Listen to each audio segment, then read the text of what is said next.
আজকে আমি খুবই অসাধারণ একটা রেসিপি শেয়ার করব। আমি আলু দিয়ে মুরগির মাংস রান্না করেছি। আমি কিভাবে করে রান্না করেছি আমি সেই পুরো রেসিপিটাই শেয়ার করব। আর রান্নাটা আমি প্রেসার কুকারে করেছি। চলুন তাহলে শুরু করা যাক। আসসালামু আলাইকুম, আশা করছি সবাই ভালো আছেন। প্রথমে এখানে আমি প্রেসার কুকার নিয়ে নিয়েছি। এরপরে এখানে আমি মুরগির মাংসগুলো ছোট ছোট করে কেটে নিয়েছি। এরপরে ভালোভাবে ধুয়ে প্রেসার কুকারের মধ্যে আমি দিয়ে দিচ্ছি। এখানে সবগুলো মুরগি আমি দিয়ে দিয়েছি। প্রায় ১ কেজি পরিমাণ একটা মুরগি নিয়েছি। পুরো মুরগিটাই আমি রান্না করব আজকে তাড়াহুড়ো করে। এরপরে আমি এখানে আলু দিয়ে দিয়েছি। যেহেতু আলু ছাড়া মুরগি আমার একদমই ভালো লাগে না, এর জন্য আমি আলু দিয়ে দিয়েছি। এরপরে এখানে আমি দিয়ে দিচ্ছি একটা পরিমাণ আস্ত রসুন। এরপরে আমি এখানে পেঁয়াজ কেটে দিয়েছি। আর পেঁয়াজগুলো কতটুকু সাইজ করে আমি কেটে দিয়েছি সেটা দেখাই যাচ্ছে। এরপরে এখানে আমি আলাদা করে তেলে জিরা ভেজে নিয়েছি। সেই তেলসহ জিরা দিয়ে দিয়েছি এখানে। এভাবে করে জিরা ভেজে দেওয়ার কারণ হচ্ছে এতে করে তরকারির আলাদা একটা ফ্লেভার আসবে, যে ফ্লেভারটা অনেক বেশি ভালো লাগে আমার কাছে। এরপরে এখানে আমি পরিমাণ মতো আদা বাটা দিয়ে দিচ্ছি। এরপরে দিয়ে দিচ্ছি আমি এখানে রসুন বাটা। এরপরে আমি এখানে দিয়ে দিচ্ছি দারুচিনি গুঁড়া 1/2 চা চামচ। এরপরে এখানে আমি পরিমাণ মতো লবণ দিয়ে দিচ্ছি। এরপরে দিয়ে দিব হলুদের গুঁড়া পরিমাণ মতো। এরপরে দিয়ে দিচ্ছি আমি মরিচের গুঁড়া পরিমাণ মতো। যতটুকু পরিমাণ ঝাল প্রয়োজন হয় ঠিক ততটুকু পরিমাণে আমি এখানে মরিচের গুঁড়া দিয়ে দিয়েছি।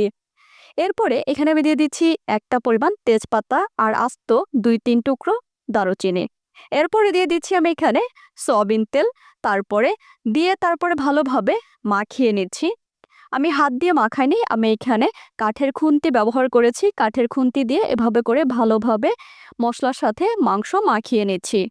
যদিও প্রেসার কুকারটা একটু মনে হচ্ছে যে মাংসের পরিমাণ অনুযায়ী একটু ছোট হয়ে গিয়েছে, তারপরে আমি এখানে একটু ভালোভাবে হাত দিয়ে নেড়ে দিয়েছি। এই যে দেখাই যাচ্ছে কিভাবে করে আমি মশলার সাথে মাংসটা ভালোভাবে মাখিয়ে নিয়েছি।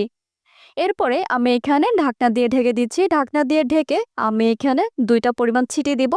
2টা পরিমাণ ছিটে দিলেই মাংস খুব ভালোভাবে সিদ্ধ হয়ে যাবে। আর মাংসের স্বাদটাও কিন্তু অসাধারণ হবে। ইতিমধ্যে মাংস রান্না করা কমপ্লিট হয়ে গিয়েছে। দেখাই যাচ্ছে কত সুন্দর একটা কালার হয়েছে। যেমনটা দেখতে হয়েছে তেমনটা খেতেও অসাধারণ হয়েছে। যখন খুব তাড়াতাড়ি করে রান্না করতে ইচ্ছা করে তখনই আমি প্রেসার কুকারে রান্না করে নেই। এই ছিল আমার আজকের রেসিপি, শর্টকাট উপায়ে প্রেসার কুকারে কিভাবে করে মাংস রান্না করেছি। আশা করি আপনাদের ভালো লেগেছে। রান্নাটা যদি ভালো লাগে তাহলে অবশ্যই একটা লাইক দিন এবং বন্ধুদের সাথে শেয়ার করুন। কমেন্টে জানাতে ভুলবেন না আমার রান্নাটা কেমন হয়েছে। পরবর্তী রেসিপিতে আবার দেখা হবে ইনশাল্লাহ। সবাই ভালো থাকবেন, সুস্থ থাকবেন। সবাইকে অসংখ্য ধন্যবাদ আমার ভিডিওটা দেখার জন্য। আল্লাহ হাফেজ।